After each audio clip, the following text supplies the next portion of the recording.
आम् तव नाम किम्? मम नाम चैतन्यः अस्ति। आमाम् उत्तमम्।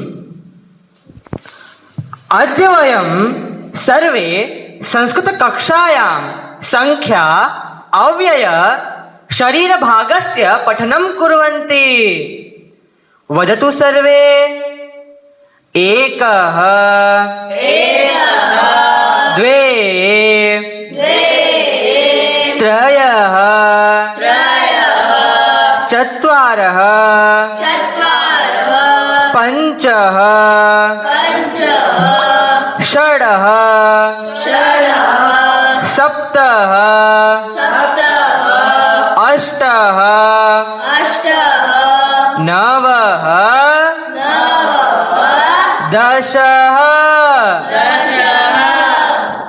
आम्।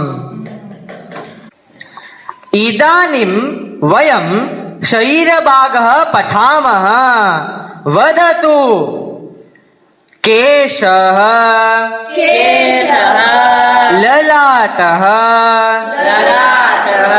नेत्रम्